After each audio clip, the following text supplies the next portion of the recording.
Hi everyone, this is a special How to Play episode of Firebreathing Kittens. I'm the Game Master for an upcoming session using the rules for Lost Roads of Lociam. This episode is a summary of what I learned after reading the rulebook. Hopefully this will be a handy guide for how to play for my players, will help me organize myself, and will be useful for you listeners too who are looking to play Lost Roads of Lociam yourselves. Lost Roads of Lociam is a D100-based tabletop role-playing game system. Roll dice to randomly generate a number between 1 and 100. A 100 is a botch resulting in personal injury. A natural 1 is a success the rulebook calls almost divine in its flawless execution. For any other number between 1 and 100, subtract the roll from the trait. You succeed if the difference is equal to or greater than the task difficulty secretly set by the Game Master before you rolled. Tell your result to your Game Master so they can consult a difficulty table and tell you if you succeed or fail. Here's an example. Your trait is 80. You roll a 20. You tell your Game Master that your trait minus your roll equals 60. The Game Master looks at the table and sees that a 60 succeeds at a hard task, which needed a 50 or more. But a 60 fails at an impossible task, which needed a 75 or more. The Game Master tells you if you succeed or fail, depending on how difficult the task was set before you rolled. When you are opposing someone else, for example in combat or arm wrestling or horse racing or sneaking, you both roll dice and compare to see who has the greater difference between the trait and the roll. Both people roll a number between 1 and 100 and subtract it from their trait. The person with the greatest difference wins. If both people have a negative difference, then neither person was skilled enough to do anything. For example, Person A and Person B are in a sword fight. Person A has a martial trait of 60 and rolled 10. Person A's difference is therefore 50. Person B has a martial trait of 70 and rolled higher than their trait, rolling an 80. Person B's difference is negative 10. Because 50 is larger than negative 10, Person A wins the contest and deals a sword wound of an effect size based on the two people's martial trait number to Person B. Consult the table on page 47 to see how many wound damage you did. If Person A and Person B had tied, then the one with the highest trait number would have won. If both Person A and Person B had gotten a negative difference, neither would have been skilled enough to injure anyone. There is a table on page 47 showing how much damage people are left with after a combat. A combat might leave your character pained, minus 20 to rolls, hurt, minus 30 to rolls, injured, minus 40 to rolls, or maimed, minus 50 to rolls. How quickly you can recover from injuries depends on your martial trait number. For example, a character with 40 martial would recover from being pained in a half hour. A character with 90 martial would recover from being pained in 5 minutes. The recovery table is on page 52. There are 10 traits that every character in Lost Roads of Lociam will have a number in that ranges from 0 to 100. These traits are academic, athletic, communication, faith, forester, knowledge, magic, martial, perception, and street smarts. You can use your character's traits to do things. Each trait chapter contains tables of modifiers you can apply to various activities you might attempt using that trait. These include: for academic, this includes literacy, mathematics, access to reference books, access to geographical maps, ability to recognize heraldry flags, book learning of the history of the place you're in, book learning of the law, customs, and etiquette. For athletics, you can use that trait to climb, during falling, guard duty, long-distance travel, poison resistance, disease, weather exposure, starvation, dehydration, riding a horse, running long distance, and athletics can also be used for sneaking. You can use your communication trait when you're communicating in a foreign language, charming somebody, bluffing, or intimidating somebody. You can use your faith trait when you're praying for advice, praying for the creation of something, praying for the destruction of something, praying for influence, asking for divine favor, or asking for a blessing, which adds between 5 and 20 to the next roll. A person can only be the recipient of a single blessing at a time. You can use your Forester trait for your familiarity with a place, your ability to camouflage yourself, your stealth, how good you are at trapping animals and enemies, wilderness survival, and tracking and concealing tracks. You can use your knowledge trait for common sense, regional knowledge, historical knowledge, and it protects you from becoming insane.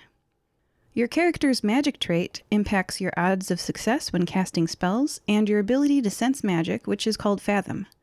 To see if you cast a spell successfully, subtract your roll from your magic trait and consult that School of Magic's table to see what number is needed to succeed with that spell.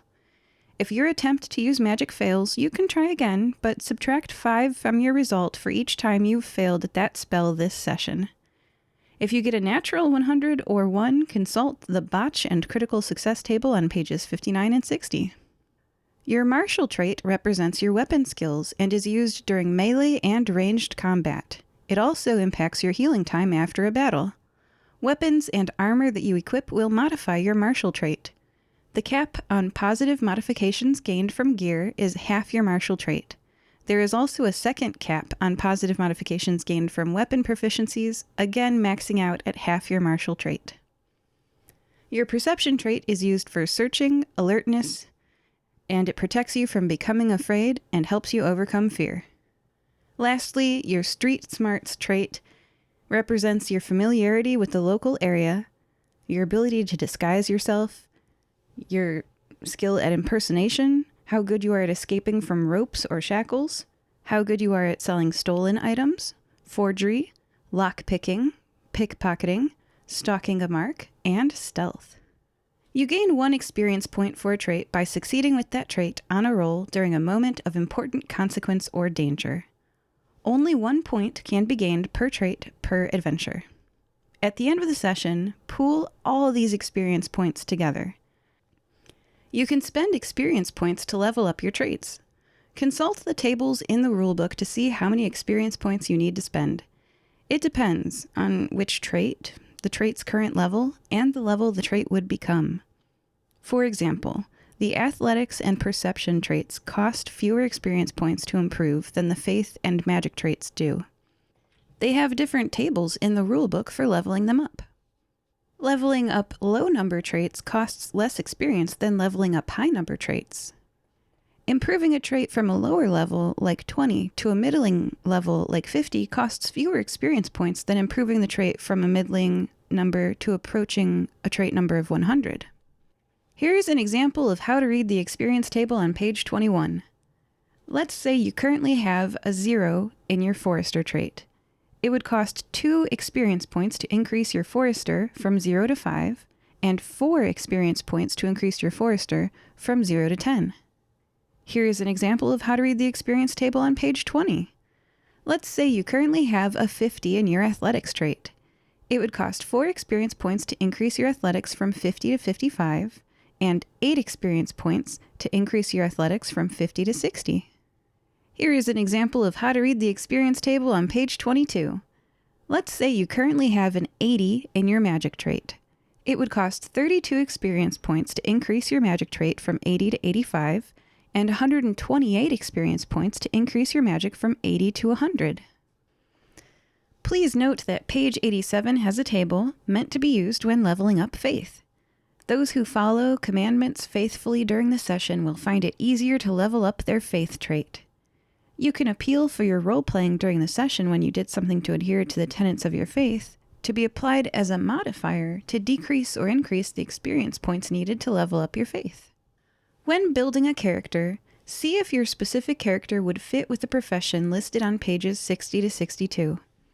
If any of those professions match your backstory, you can choose to spend 20 experience points if your magic trait is below 55, or 50 experience points if your magic trait is 55 to 75, or 10 experience points if your magic trait is above 75, to learn all lower magic abilities listed for your profession.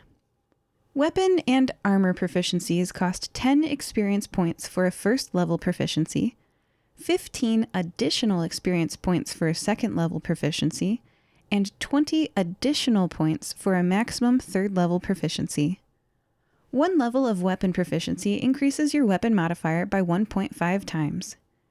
2 levels of weapon proficiency increases your weapon modifier by 2 times. The maximum 3 levels of weapon proficiency increases your weapon modifier by 2.5 times. For example, your character with a martial trait of 40 has 2 points of proficiency in military weapons. They have a sword which gives a +5 bonus to their martial trait. Because of their 2 levels of proficiency in military weapons, this bonus is doubled from 5 to 10. Neither modification nor the proficiency bonuses exceed half of their martial trait of 40, which would be 20, so you're all good. You can roll as if your martial trait was 50 instead of 40. 40 from your base martial trait, 5 from your sword, and 5 from your proficiency, for 50 total in your martial trait after weapons and proficiencies. When you buy an item in Lost Roads of Lociam, the cheaper price on the left of the slash is to buy it used, which has a -5 modifier to its roll when you use the item. The expensive price on the right of the slash is to buy the item brand new, which gives you a +5 roll modifier and lets you use the item. Exertion reduces your trait number by 10 to count your D100 roll as being a 2. Lower rolls are better, so the 2 is like a guaranteed success. Status effects such as overburdened, maimed, and terrified decrease your trait by an amount ranging from 5 to 50. During ranged combat, only combatants with a ranged weapon can apply their weapon's bonus to their martial trait. Armor benefits are half against ranged weapon.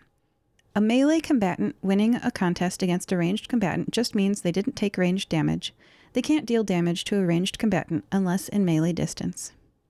For players in my upcoming game, you will all be at 70% of maximum power. For Lost Roads of Lociam, I estimate that you can achieve that if you build a character using 800 experience points. I also estimate that owning 10 items, which includes all equipment, weapons, armor, knickknacks, consumables, etc., should be appropriate for this level. Hopefully this little rules chat helps my players build their characters and understand how to play. For everyone listening, if you'd like to hear an example adventure, the episode of Firebreathing Kittens podcast right after this is a demonstration of us playing Lost Roads of Lociam in a one-shot game session. We invite you to listen to it to see an example of Lost Roads of Lociam actually being played. We encourage you to find the Lost Roads of Lociam rulebook yourself and play a game with friends.